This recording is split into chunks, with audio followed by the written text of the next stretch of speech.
comme apparentés au modèle cognitiviste.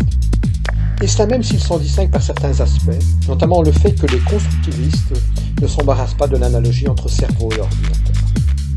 De plus, pour les constructivistes, les structures cognitives qui organisent notre pensée ne sont pas innées, comme l'affirmaient les gestaltistes à travers la notion de bonne forme, mais construites.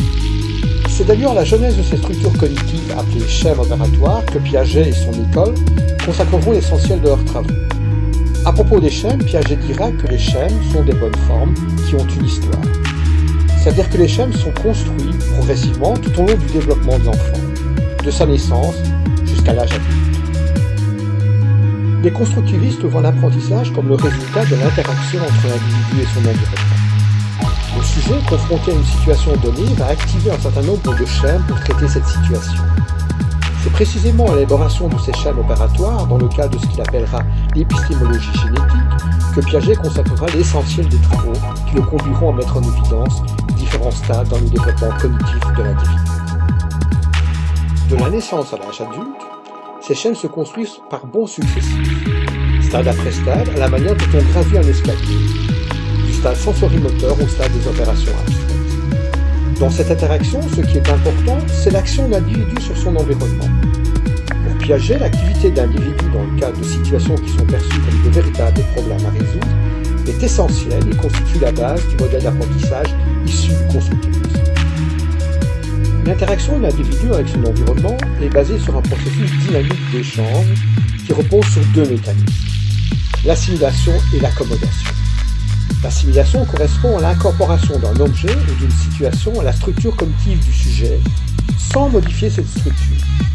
Dans l'illustration, le jeune enfant qui a manipulé un objet en le cognant à la table applique avec succès le même type de manipulation à un autre objet. Dans ce cas, l'assimilation des caractéristiques du nouvel objet se fera sans modifier la structure cognitive du sujet.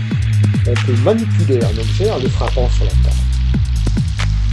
Lorsque l'objet ou la situation résiste, ce qui est matérialisé dans l'illustration proposée par le fait que l'œuf se brise, le jeune enfant devra faire appel au mécanisme d'accommodation, conduira à une modification de sa structure cognitive, afin de lui permettre d'assimiler les caractéristiques de ce nouvel objet. Il s'agit pour l'enfant de se construire un nouveau schème opératoire, prenant en compte le fait que tous les objets ne supportent pas d'être précipités violemment sur une table. Pour passer de l'assimilation à l'accommodation, il faut que la situation résiste et qu'elle crée chez le sujet un état de déséquilibre que Piaget appelle un conflit cognitif.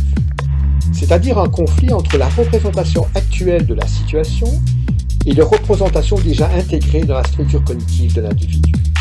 Ce déséquilibre sera dépassé grâce à l'intervention du mécanisme d'accommodation pour atteindre une nouvelle forme d'équilibre qui conduira l'enfant à progresser dans son développement cognitif et à acquérir de nouveaux schèmes.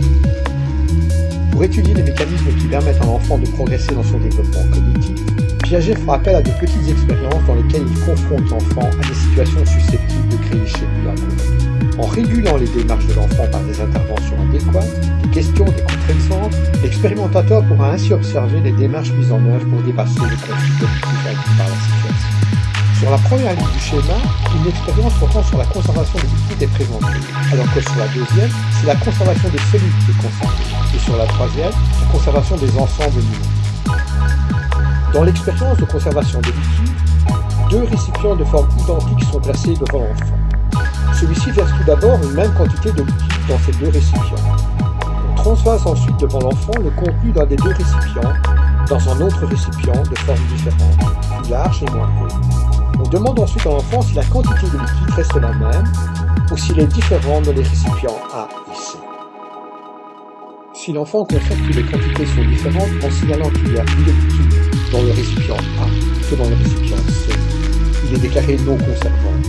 C'est-à-dire qu'il n'a pas atteint le stade de la conservation des liquides dans son développement cognitif. Pour Piaget, l'apprentissage correspond au passage d'un stade de développement à un autre. Dans le cas de l'expérience qui nous occupe, cela implique que l'enfant puisse dépasser sa centration sur la hauteur du liquide en prenant simultanément en compte la hauteur et la largeur du récipient.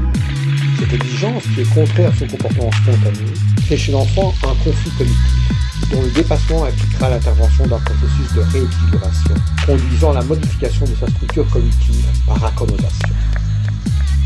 Pour considérer que l'enfant a maîtrisé un stade de développement déterminé, il faut qu'il fasse preuve de sa maîtrise dans différentes expériences impliquant la conservation des quantités. Conservation des liquides, conservation des volumes et conservation d'un ensemble numérique. Lorsqu'on constate que la maîtrise est relativement stable à travers le temps et les situations, c'est-à-dire que l'enfant ne retourne pas à un comportement antérieur, on parlera de rééquilibration macérante. Ainsi, alors que la conservation apparaît vers 5 ans, elle ne sera généralement consolidée